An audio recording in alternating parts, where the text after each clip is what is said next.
What's up, guys? So as you already know, we're taking a look at another graphics card, and this time around, it's the Galax RTX 4060 Ti.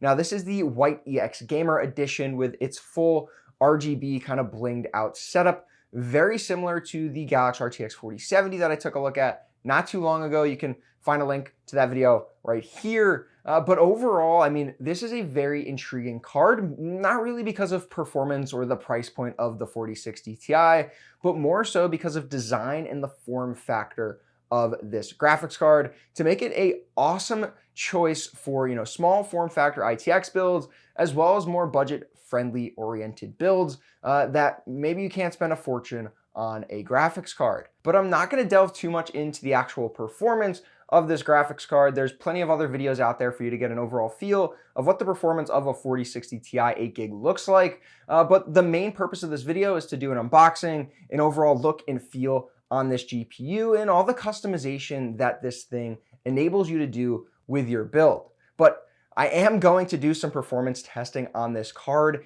in comparison to the RTX 4070, the 4070 Ti, and the 4080, kind of as a mini series to see if you're able to get, overclock the lower spec card within the RTX 40 series family to get close enough to that next generation or that next iteration, like 4060 Ti to 4070. Can you overclock this card close enough to the 4070 where it makes sense to just go with a 4060 Ti? That'll be the next video, so if you do want to tune into that, definitely get subscribed. But let's jump into the unboxing and the overall experience of this GPU. So yeah, let's jump into this RTX 4060 Ti unboxing and see what it's like to get your hands on a Galax EX Gamer White Edition. So overall, just base specs on the RTX 4060 Ti from Galax. You have the 4352 CUDA cores of the 4060 Ti, 2640 megahertz boost clock with a one-click OC of an extra 15 megahertz to 2655. And then you have, in terms of memory, this is the 8GB version. It's on a 128-bit GDDR6 bus. Memory bandwidth right around 288 gigabytes per second. Overall, you're getting everything like PCIe Gen 4, DLSS 3 support that you get with RTX 40 series. So in terms of the card itself, you saw that RGB LED cable that'll run all of the RGB lights on this GPU, which we'll do a deep dive in terms of the customization of this card. But overall, with this GPU, you get 3 DisplayPort 1.4 and then an HDMI 2.1 port, so plenty of ports on this GPU to power a full gaming setup. And the white on this card just looks amazing. In terms of power, you're looking at a single 8-pin PCIe power connector, so no 12-volt high power for this card. Very good for those that might be upgrading an old build. The fans also again have that RGB clear look, which we'll do a deep dive into the RGB now. First, taking a look at Galax's own tuning software. It's their Extreme Tuner Plus software. You can download it from their website, though I'll have a link down in the description below to that. It is very, very good for, one, tuning your Galax GPU, but also in terms of configuring the color and the RGB setup for your GPU as well. Very similar to like an MSI Afterburner in terms of the overclocking capabilities and the monitoring capabilities, but very much, a true ability to really hone in what you want your GPU to look like inside of your build.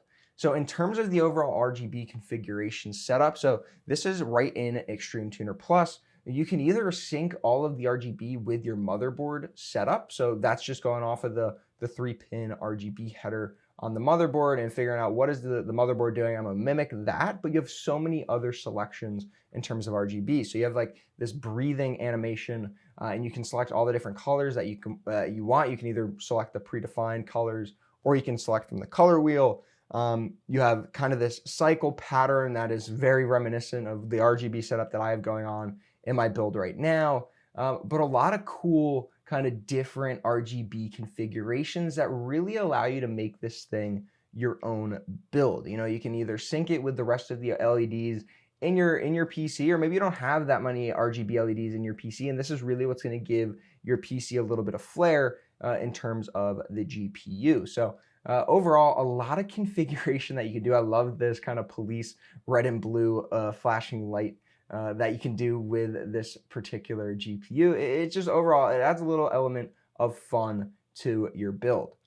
And just as you have full control over the RGB configuration of this GPU, Extreme Tuner also gives you complete control over the fan. So I was originally in custom running the fans at 30% of speed. Now I'm gonna put it back into auto, and this GPU does have a 0 RPM fan mode, so perfect for a silent PC in terms of gaming. So the temps look great both with the fans on or with the fans off. And again, you have full control over the overclocking in Extreme Tuner as well. So no need for downloading another overclocking software. You can do it all within Extreme Tuner. So you can of course apply the one-click OC. I just unapplied it to this particular, in this particular situation. I'm gonna reapply it. And now you can see, you get that quick 15 megahertz offset on the GPU core clock, and then you move the power target up all the way to that 112%. But you don't only have the ability to control your PC from your PC, but you can also link to the Extreme Tuner mobile app, scan the QR code within the Extreme Tuner PC or desktop environment, and then you have full control over your graphics card from your phone. So you can see everything from GPU clock, GPU temp, memory clock, fan speed. You can even do the one-click OC in here, but you also have full control over the RGB. So instead of having to fiddle and go into the actual PC version of the Extreme Tuner software, you can just open up the app and you have full ability to customize the coloring of the GPU. And I actually like the phone app a little bit more because it has all of the descriptions of what the different lighting effects do. So I can change the color, change it to purple, apply a different breathing animation to the graphics card. Again, you can go full customization with this thing and really make it your own in terms of making it fit into the GPU, making it fit into your overall setup. So again, I love that you have all of this customization, not only within the desktop environment, but you also have it from your phone. So I'm just gonna reset back to color cycle, get back in with the theme of my build, which is just rainbow puke everywhere, and really make this thing fit in to my build. But you also, again, you have full customization of everything within the app. Fans, OC, whatever you wanna do for your GPU, you can do it from the iPhone or Android app.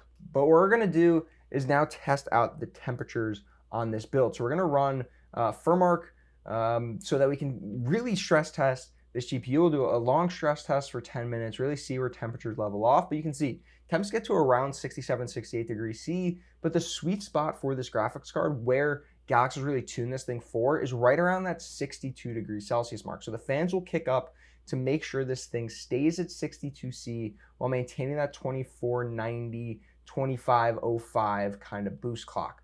But if we do want to ramp up the fans manually ourselves, we can ramp them up all the way to 100%, and then we can really see what this card is capable of. So this will bring the temperatures down all the way from 62 degrees C all the way down to like 56, 57 C, so almost a 6 or 5 or 6 degree drop in temperatures on the GPU just from increasing our fan speed. So the fan speed definitely, it's now noticeable. You can definitely hear it, but it's not super loud. It's definitely a lot louder than what it was at 60% fan speed. So it's kind of up to you. This, as you can see, allows our boost clocks to jump all the way up to 2520, 2535 at points. But you're sacrificing the noise level. But if you're not super picky on kind of the noisier machine, you can get more performance out of this GPU by just ramping up the fans. But if we bring it back to the auto fan setting and we let it go to the 60% mark, you can see temperatures immediately go back and level off at that 62 degrees Celsius mark. That's kind of the happy zone for this graphics card. Overall, temps look great on this thing, almost as good as what the card actually looks like in terms of the RGB setup. So again, for this Galax RTX 4060 Ti, temps look great. Overall, the card looks amazing. There's so much customization that you can do with this RGB setup in order to kind of transform your entire build just based on this GPU. So again, it's gonna fit into most small form factor builds, perfect for even larger form factor builds where you maybe are on a tighter budget. Overall, this is a great card for those that really wanna take the customization of their build to the next level. So if you're interested in the RTX 4060 Ti, there will be a link down in the description below to both this card, the 4070 from Galax as well, both super cool customizable cards, this one being kind of a smaller form factor version compared to the 4070. But again, links will be down in the description below if you're interested. If you have any questions or comments, leave those down below. If you enjoyed the video, definitely give it a thumbs up. And again, if you haven't subscribed, get subscribed to the channel, and I'll see you guys in the next one.